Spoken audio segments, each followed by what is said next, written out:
शकुनी अपने खास मिशन के लिए कौरवों के साथ था। वह यहाँ अपने जीजा धृतराष्ट्र से पिता का बदला लेने आया था। वो जानता था कि कौरव कभी पांडव से जीत नहीं सकेंगे, इसीलिए उसने कौरवों का पांडवों से युद्ध करवाया और कौरवों की हार के साथ अपना बदला पूरा कर लिया। चलिए विस्तार में जानते हैं।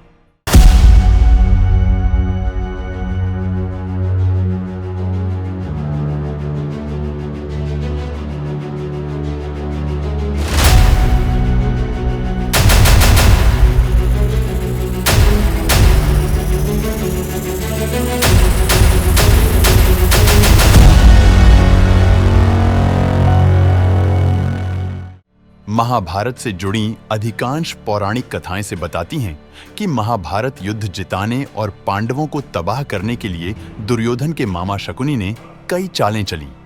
चाहे वो चौपड़ में छल से हराना हो या लाक्षागृह में जलाकर मारना, हर कुटिलता के पीछे शकुनी का हाथ रहा। लेकिन वह ये सब सिर्फ भांजों के लिए कर रहा था, ऐसा बिल्कुल नहीं था। कई किंवदंतियां ऐसी भी हैं जिनमें कहा गया है कि शकुनी अपने खास मिशन के लिए कौरवों के साथ था। वह यहां अपने जीजा धृतराष्ट्र से पिता का बदला लेने आया था। वो जानता था कि कौरव कभी पांडव से जीत नहीं सकेंगे, इसलिए उसने कौरवों का पांडवों से युद्ध करवाया और कौरवों की हार के साथ अपना बदला पूरा कर लिया। शकुनी की धृतराष्ट्र और कौरवों से दुश्मनी की दो वजहें बताई जाती हैं। पहली बहन गांधारी का अंधे राजा से विवाह, जिसके लिए हस्तिनापुर के राजा ने गांधार राजा और उसके पिता सुबाल को हराया था। हालांकि धृतराष्ट्र इस बात से अज्ञान थे कि गांधारी एक बकरे की विधवा है। जब यह बात खुली तो धृतराष्ट्र अपने सुबाला और शकुनी समेत उनके 100 पुत्रों को जेल में बंद कर दिया। उनके साथ बहुत बुरा बर्ताव किया गया। रोज सिर्फ एक मुट्ठी चावल दिया जाता था, जिसे सभी मिलकर खाते थे। धीरे धीरे भूख के कारण राजा सुबाला के पुत्रों में एक एक की मौत होती गई। राजा ने तय किया कि वह अपने वंश का अंत नहीं होने देंगे। तय किया गया कि सभी अपने हिस्से का भोजन त्याग कर सबसे छोटे भाई शकुनी को देंगे। बीतते समय के साथ राजा सुबाल कमजोर होते गए। उन्होंने धृतराष्ट्र से विनती की तो शकुनी को छोड़ दिया गया। सुबाल ने धृतराष्ट्र से वादा किया था कि शकुनी हमेशा कौरवों के साथ रहेगा। धृतराष्ट्र ने इसे ससुर की अंतिम इच्छा मान ली और शकुनी को हस्तिनापुर ले आए, लेकिन शकुनी कभी इस अपमान को नहीं भूला। बीमार पड़ चुके राजा सुबाल ने मरने से पहले शकुनी से कहा था कि वह उनकी रीढ़ की हड्डी से चौपड़ के पांसे बनवाए।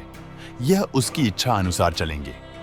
राजा सुबाल चाहते थे कि इन्हीं पांसों के जरिए धृतराष्ट्र का वंश समेत अंत हो जाए। साथ ही शकुनी का एक पैर भी मूर्छित कर दिया, ताकि उसे पिता का ये वचन हमेशा याद रहे और वह पिता भाइयों का अपमान कभी न भूले। शकुनी ने पिता की इच्छा पूरा करने के लिए पूरी ताकत लगा दी। उसने पांडव और कौरवों के बीच जब जब चौपड़ का खेल हुआ, पिता की हड्डी से बने पासे ही इस्तेमाल किए और युधिष्ठिर सभी भाइयों समेत पत्नी द्रौपदी को हार गए।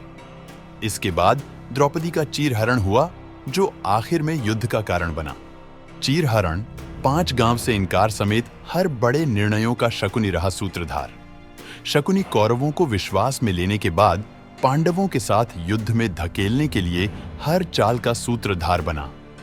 उसके चलते द्रौपदी का चीरहरण हुआ तो वनवास काट कर लौटे पांडवों को 5 गांव भी नहीं देने के निर्णय में शकुनी अड़ंगा बना। यहां तक कि उसने शांति दूत बनकर आए कृष्ण को भी बैरंग लौटने के दुर्योधन के फैसले को प्रभावित किया।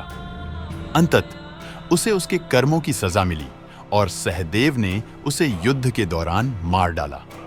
शकुनी को स्वर्ग की प्राप्ति क्यों हुई? कहते हैं कि शकुनी ने इतने पाप किए, लेकिन यह सब उसने अपने परिवार का बदला लेने के लिए किया। उसने अपने समस्त परिवार को अपने सामने भूख से मरते हुए देखा था और उनकी मौत का न्याय करने के लिए उसने इतने पाप किए, इसलिए उसे स्वर्ग मिला।